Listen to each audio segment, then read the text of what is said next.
زین العابدین کے جاننے کے بعد تو گھر جیسے کاٹنے کو دوڑتا ہے. بس اب تو اس کے بچوں سے دل بہلا رہتا ہے.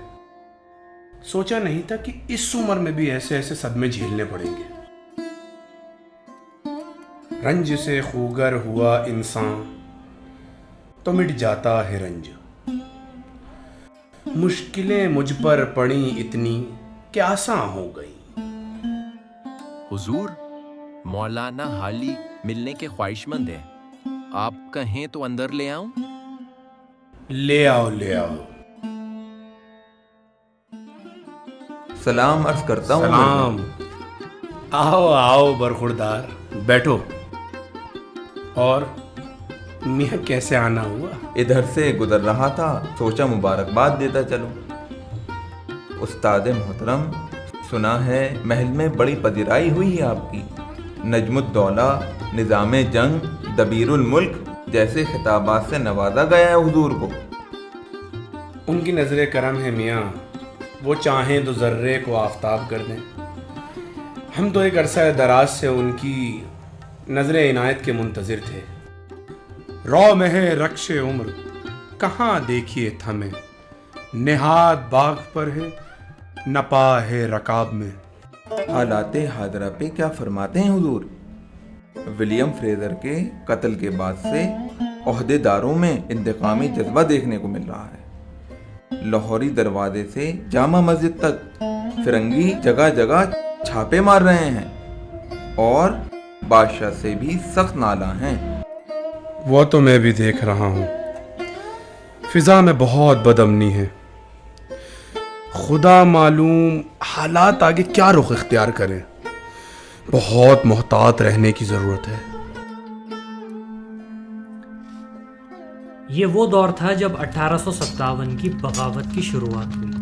برطانوی حکومت کے خلاف ہندوستان کی بڑی ریاستیں جیسے اودھ، جھانسی، گوالیر، جودھ پور اور میرٹھ سے بغاوت کی لپٹیں اٹھیں اور پورے ملک میں قتل و غارت پھیلنے لگی.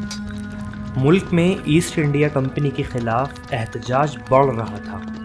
گزشتہ سالوں میں چند واقعات جیسے جنرل فریزر کا قتل ان وجوہات میں سے ایک تھا جن سے بد امنی پھیلنی شروع ہو گئی. فرنگی بھی اس منافقت سے تنگ آ چکے تھے اور کھلے عام اپنے غصے کا مظاہرہ کرنے لگے. مرزا بات سنو، میری بات سنو. سب خیریت تو ہے مفتی صاحب؟ اتنا کیوں پریشان ہو اور سانس کیوں پھول رہا ہے آپ کا؟ تم تک ایک خبر پہنچانی تھی. کیا ہوا؟ نواب شمس الدین کو چوک پہ پھانسی دے دی گئی ہے. انا للہ و انا الیہ راجعون. مرزا، مجھے تو بہت ڈر لگ رہا ہے. کیا بنے گا ہندوستان کا؟ ہماری آنے والی نسلوں کا کیا ہوگا؟ کیا مستقبل ہوگا اس ہندوستان کا؟ مفتی صاحب آپ گھبرائیے نہیں. یہ سرزمین مجدد الفسانی اور شاہ ولی اللہ جیسی ہستیوں کی ہے اور تاریخ گواہ ہے اس بات پہ کہ جس کسی نے بھی اس ملک کو بانٹنے کی کوشش کی ہے نا، آخر میں خود ہی فنا ہوئے ہیں. پھر چاہے یہ فرنگی ہی کیوں نہ ہو. آپ دیکھیے گا اسی مٹی سے انقلاب پیدا ہو کر رہے گا. ہم رہیں یا نہ رہیں لیکن یہ عنقریب ہو کر رہے گا. خدا سلامت رکھے ہمارے بادشاہ کو. آپ دیکھیے گا ہمارے ضلع سبحانی جلد ہی انگریزوں کے ساتھ مل کے امن بحال کریں گے. اور مفتی صاحب آپ پریشان نہ ہوئیے، گھر جائیے آپ. ہاں صحیح کہہ رہے ہیں آپ. چلتا ہوں میاں، تم بھی اپنا خیال رکھ. مفتی صاحب مجھے کچھ نہیں ہوگا. اور پھر وہ تاریخ آئی جس نے غالب کی زندگی اور دلی کا نقشہ ہی بدل کے رکھ دیا. 11 مئی 1857، 16 رمضان، پیر کا دن تھا. باغی سپاہیوں کی ٹکڑیاں شہر میں داخل ہو گئیں اور فرنگیوں کو چن چن کر نظر آتش کرنے لگی۔ اس کشمکش میں بہادر شاہ ظفر کو مجاہد آزادی نے اپنا رہنما مقرر کر لیا۔ دیکھیے وہ جو پہلی جنگ آزادی تھی وہ جوش اس میں زیادہ تھا، تنظیم کم تھی۔ اب دیکھیے انہوں نے جو سب سے بڑا اپنا کمانڈر ان چیف بنایا تھا وہ بہادر شاہ ظفر کو لیڈر بنایا تھا اپنا، جس میں لیڈرشپ کی کوالٹیز نہیں تھیں۔ بہادر شاہ ظفر بہت اچھے آدمی تھے، بہت نیک آدمی تھے، ایک تو بیمار رہتے تھے وہ، اور پھر ان کی عمر زیادہ تھی، ان کی دلچسپیاں بھی دوسری تھیں، تو انہوں نے بہت منع کیا، مجبوراً لال قلعے کے لوگ آ کے اکٹھے ہو گئے تو انہوں نے وہ کیا۔ اور حد یہ ہے کہ جو یہ لوگ تھے باقی مجاہد آزادی، انہوں نے یہ بھی وہ کر دیا تھا کہ شہزادوں کو ذمہ داری لگا دی تھی کہ اگر لوٹ مار کرو گے تو ہم تمہیں گولی مار دیں گے، تو یہ حالت تھی۔ اور یہاں جو اب آپ دیکھتے ہیں سول لائنز میں، یہاں پہ ایمونیشن کا سینٹر تھا ان کا انگریزوں کا، اس کو اڑا دیا گیا تھا۔ تو بہت ساری ایسی باتیں تھیں، بلکہ کارل مارکس جو ہمارا مفکر ہے اس زمانے کا، اس نے کچھ مضامین لکھے ہیں 1857 پہ۔ اس کو یہ فکر تھی کہ انگریزوں کی فوج تو باقاعدہ منظم ہے، ان کو تو کھانے پینے کی کوئی پریشانی نہیں ہوگی، لیکن یہ باغیوں کی فوج جو ہے یہ کیسے کھاتی پیتی ہوگی۔ تو پھر وہ خطوط لکھتا تھا ہندوستان میں کچھ لوگوں کو ہر چیز جاننے کے لیے، تو اس کو پتہ چلا کہ یہ لوگ کھچڑی رکھتے ہیں اپنے پاس، جہاں ذرا سا موقع ہوا ابالی اور کھا لی، کوئی کسی چیز کی ضرورت نہیں، کھچڑی میں تھوڑا نمک ڈال لیا ہوگا۔ تو اسے یہ بڑا تعجب خیز اس کے لیے تھا کہ ایسا بھی ہوتا ہے ہندوستان میں، لیکن وہ ناکامی تو ہونی ہی تھی اس کی۔ دیکھیے اور ایک دلچسپ بات میں آپ کو بتاؤں کہ انگریزوں نے پورے ملک میں ٹیلی گراف کی لائن ڈال دی تھی، تو کسی باغی کو، کسی مجاہد آزادی کو یہ خیال ہی نہیں آیا کہ ان تاروں کو کاٹ دیں۔ سارے ہندوستان میں ان کا کمیونیکیشن سسٹم جو تھا وہ کام کرتا رہا انگریزوں کا۔ تو ایسی تھی ہماری 1857 کی بغاوت، لیکن اس کا اثر جو ہوا خاص طور سے ہماری تہذیب پر، وہ بہت برا اثر پڑا۔ دیکھیے بہادر شاہ ظفر کو گرفتار کر لیا گیا۔ لال قلعہ ایک حکومت کی جگہ نہیں تھی، بلکہ ایک تہذیبی ادارہ تھا، ہماری زبان کا، ہمارے کلچر کا، ہمارے ہندو مسلم ایکتا کا، جس کو بہت نقصان پہنچا۔ غالب نے بظاہر تو بادشاہ اور فوجی مہم کی حمایت کری، لیکن وہ اس حقیقت سے خوب آشنا تھے کہ انگریزی حکومت کے خلاف ان کا کوئی بھی دستاویزی ثبوت موت کو دعوت دینے کے برابر ہے۔ وہ خوب جانتے تھے کہ آج نہیں تو کل انگریزی حکومت شہر پہ ضرور قابض ہوگی، اسی لیے انہوں نے مستقبل میں اپنی بے گناہی ثابت کرنے کی نیت سے ایک روز نامچہ تحریر کیا جس کا نام دستمبو ہے، جس میں انہوں نے باغیوں کی کافی مذمت اور تنقید کری۔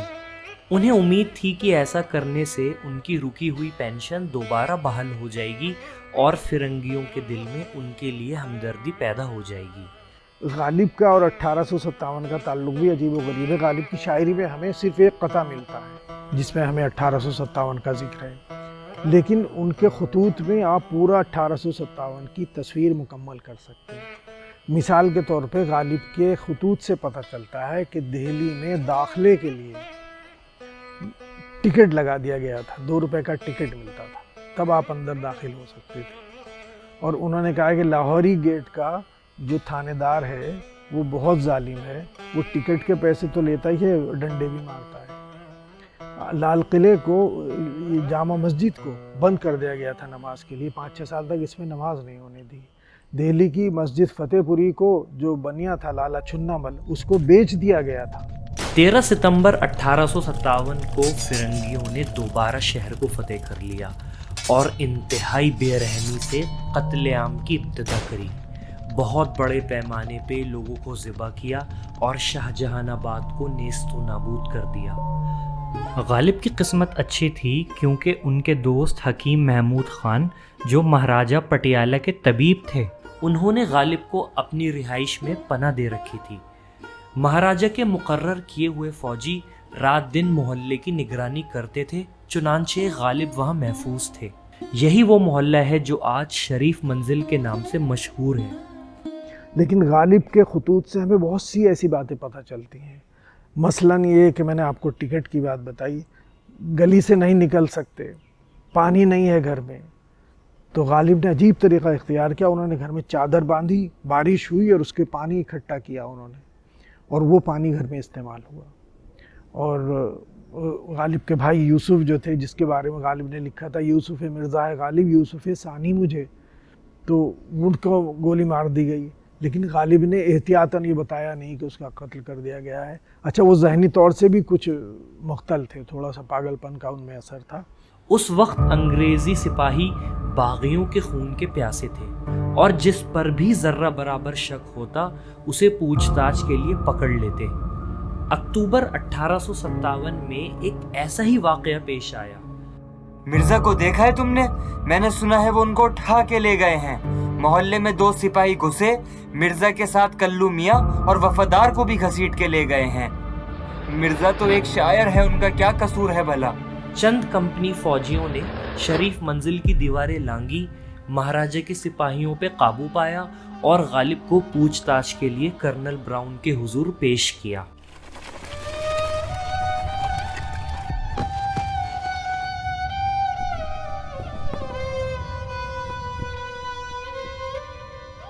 کہاں سے اٹھایا اس باغی کو؟ حضور، حکیم محمود خان کے مکان سے گرفتار کیا ہے اس کو۔ سنا ہے بادشاہ کا قریبی ہے یہ۔ تم کون ہو؟ آپ کا وفادار ہوں حضور۔ ہمارا وفادار؟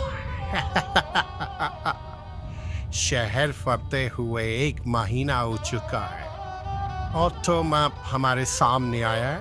حضور میں پالکی کے بنا گھر سے نہیں نکلتا۔ اب شہر میں کوئی پالکی ڈھونے والا تو رہا نہیں، البتہ میں گھر سے ہی نہیں نکلا۔ انٹرسٹنگ، بہت چلاک ہے تم۔ تم مسلمان ہو کیا؟ آدھا۔ مطلب؟ شراب پیتا ہوں، سور نہیں کھاتا۔ بہت دلچسپ آدمی ہو تم۔ نام کیا ہے تمہارا؟ مرزا اسد اللہ خان غالب۔ ان کے کتنے ہی عزیز دوست یا تو اپنی جان بچا کے شہر چھوڑ چکے تھے یا پھر اس دنیا فانی سے رخصت ہو چکے تھے۔ غالب جب بھی انہیں یاد کرتے ان کی آنکھیں نم ہو جاتی۔ بھائی کیا پوچھتے ہو، کیا لکھوں؟ دلی کی ہستی منصر کئی ہنگاموں پر تھی۔ قلعہ، چاندنی چوک، ہر روز مجمع بازار جامع مسجد کا، ہر ہفتے سیر جمنا کے پل کی، ہر سال میلہ پھول والوں کا، یہ 5 باتیں اب نہیں۔ پھر کہو دلی کہاں؟ ہاں کوئی شہر ہند میں اس نام کا تھا۔ اللہ اللہ، دلی نہ رہی۔ اور دلی والے اب تک یہاں کی زبان کو اچھا کہے جاتے ہیں۔ وار حسن اعتقاد، ارے بندائے خدا، اردو بازار نہ رہا، اردو کہاں؟ دلی واللہ شہر نہیں، کیمپ ہے، چھاونی ہے۔ نہ قلعہ، نہ شہر، نہ بازار، نہ نہر۔ کوئی امید بر نہیں آتی، کوئی صورت نظر نہیں آتی۔ موت کا ایک دن معین ہے، نیند کیوں رات بھر نہیں آتی؟ اپنی عمر کے آخری حصے میں غالب خود کو ایک درویش اور فقیر کی نظر سے دیکھنے لگے اور معبود حقیقی کی طرف متوجہ ہو گئے۔ اسی حویلی میں ان کا بڑھاپا گزرا۔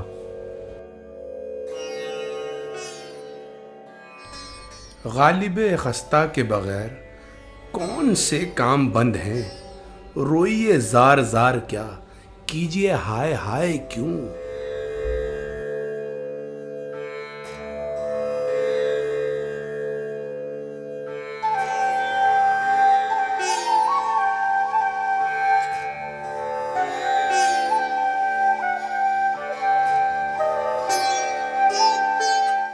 نہ تھا کچھ تو خدا تھا، کچھ نہ ہوتا تو خدا ہوتا، ڈبویا مجھ کو ہونے نے، نہ ہوتا میں تو کیا ہوتا۔ 15 فروری 1869 میں غالب اپنے گلی قاسم جان والے مکان میں 72 سال کی عمر میں وفات پا گئے۔ یہیں حضرت نظام الدین کے پاس ان کی تدفین کی گئی۔ غالب کی شاعری کا جب ہم جائزہ لیتے ہیں تو اندازہ ہوتا ہے کہ وہ کوئی معمولی شاعر نہیں تھے، بلکہ ان کی شاعری میں بہت گہرے